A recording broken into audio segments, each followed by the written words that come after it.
માળિયાડીના 25 ગ્રામ પંચાયતમાંથી 12 ગામોમાં ચૂંટણીનો ઢોલ વાગ્યો છે। પંચાયતી રાજની રમત છે, દાપી દાપી રમાય છે પંચાયતી રાજની રમત। ગ્રામ પંચાયતની ચૂંટણી લોકશાહીના કસોટી કાળનો આરંભ છે।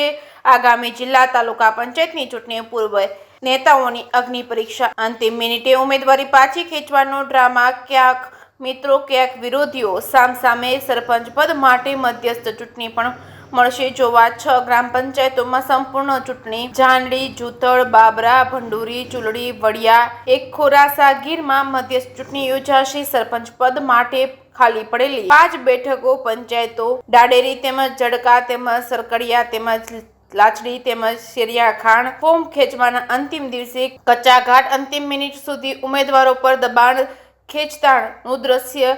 હરીફીઓ સામે આવતા જ કેટલાક આગેવાનો મૂંઝવણભર્યું મૌન। આગામી તાલુકા અને જિલ્લા પંચાયતની આવનારી ચૂંટણીને ધ્યાને લઈને આ ગ્રામ પંચાયતની ચૂંટણી નેતાઓ માટે ટ્રાયલ પરીક્ષા સમાન છે, જ્યાં નેતૃત્વની દિશા પણ નક્કી થશે અને મતદારોના મિજાજનું પણ મૂલ્યાંકન થશે।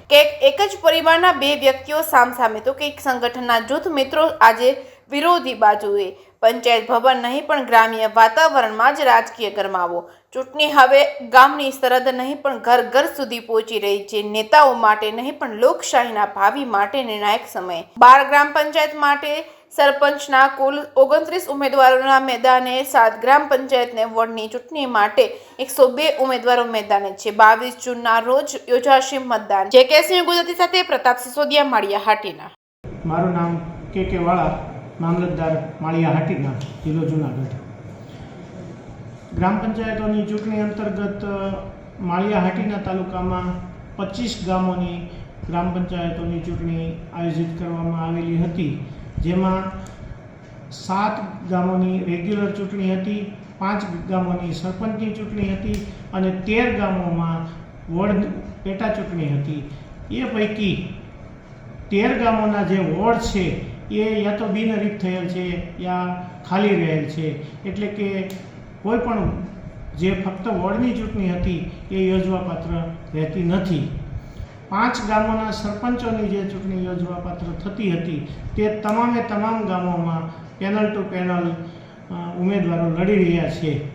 એ ઉપરાંત 7 ગ્રામ પંચાયતોની જે સંપૂર્ણ ચૂંટણી હતી તેમાં પણ ઉમેદવારો વોર્ડ અને સરપંચ તરીકે કોન્ટેસ્ટિંગ કરી રહ્યા છે।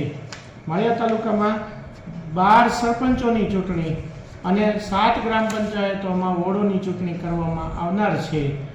એ પૈકી 12 ગ્રામ પંચાયતોના સરપંચોમાં 29 ઉમેદવારો ઉમેદવારી કરી રહ્યા છે, જ્યારે વોર્ડમાં 102 સભ્યો ચૂંટણી લડી રહ્યા છે।